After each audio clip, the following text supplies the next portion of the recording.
Nous sommes présentement fin août. Je voulais prendre cette chronique pour parler de l'appel de l'orignal, de se pratiquer avant d'aller à notre chasse. C'est très important parce que si on arrive en situation de chasse, on n'est pas sûr de notre appel ou encore on rate notre appel, il y a un mâle qui arrive, on peut complètement rater notre chasse. Donc, c'est important de se pratiquer. Quand même qu'on se pratiquera 2-3 minutes par jour, une semaine avant, on va se pratiquer quand même juste pour reprendre le beat un petit peu. Il y a différents types d'appos qu'on peut utiliser, différents types d'appels aussi, soit à la main, avec un cornet qui est excellent à utiliser. Il y a des gens qui calent vraiment, c'est exceptionnel parfois, qu'est-ce qu'on entend.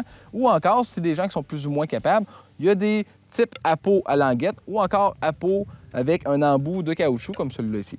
Si vous utilisez un appôt type languette, bien, c'est un double languette bien souvent, avec un anneau d'ajustement à 2 positions. Première position pour une femelle, deuxième position pour un mâle. Donc, si je veux faire un appel de femelle en chaleur, je vais placer mes mains entre l'appôt entre le pouce et l'index de ma première main, la deuxième main de cette façon, puis je vais appuyer doucement sur mes languettes, pas trop appuyer fort. Si j'appuie trop fort, le son ne sort pas. Si j'appuie pas fort, ça sort comme ça. Donc, c'est d'appuyer doucement, juste pour dire que vos languettes vont venir se déposer sur les languettes. Vous soufflez doucement, ouvrez et fermez vos mains.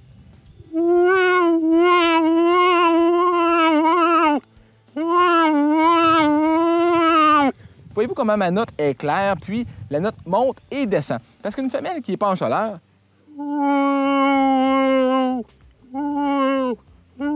il y a différents types de sons que la femelle peut faire. Mais une femelle qui est en chaleur, si vous voulez avoir un son vraiment qui est meilleur pour la chasse, pour attirer un mâle, c'est vraiment le son d'une femelle qui monte et qui descend, comme une femelle en chaleur. Une femelle qui est excitée, c'est une femelle qui a de la vibration dans sa voix. C'est une femelle, on l'entend que la femelle est en chaleur. Puis plus que la femelle est en chaleur, plus que son son va monter et descendre, plus qu'elle est excitée. Donc, c'est vraiment le principe de faire un bon call, comme on pourrait dire. C'est vraiment de faire des sons qui sont poussés haut et bas. On commence très, très, très doucement, puis graduellement, avec le temps, on va changer notre son, changer la note de plus en plus claire, de plus en plus en chaleur.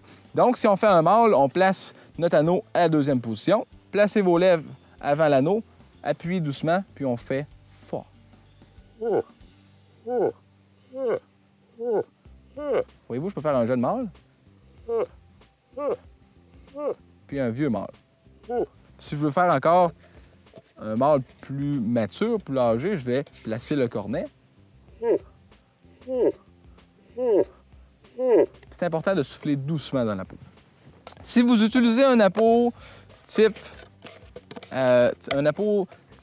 avec un embout de caoutchouc, bien, on va placer nos lèvres entre les 2 positions ici, appuyer doucement, puis souffler doucement. Ce cornet est placé de cette façon, vissé carrément dans la peau, puis vous avez un petit orifice ici pour faire des notes plus hautes ou plus basses. Le cornet est fait en ovale, donc le cornet va porter beaucoup plus large, contrairement à un cornet qui serait rond, donc c'est un bon avantage. Puis c'est un cornet, moi je l'utilise depuis 4 ans, beaucoup pour faire du rattling.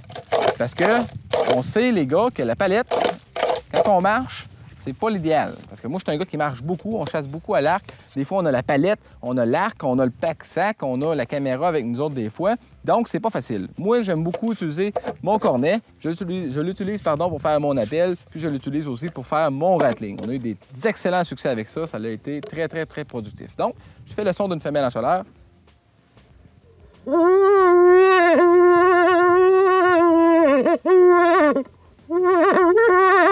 Voyez-vous comment mon son est beaucoup plus clair dans cet appôt.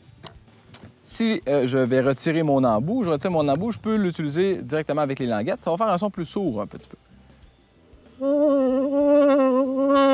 Un son plus smooth aussi. Donc là, j'avais une jeune femelle, puis là, j'obtiens une vieille femelle. Même chose pour un mâle. Mais avec l'embout, c'est beaucoup plus facile, puis il y a beaucoup moins d'humidité qui va se ramasser dans les languettes avec l'embout. Donc, ça peut être beaucoup plus facile pour les gens qui vont débuter. Donc, merci beaucoup de nous avoir écoutés. Si vous voulez plus d'informations, vous pouvez m'envoyer un mail sur le site buckexpert.com. À la semaine prochaine.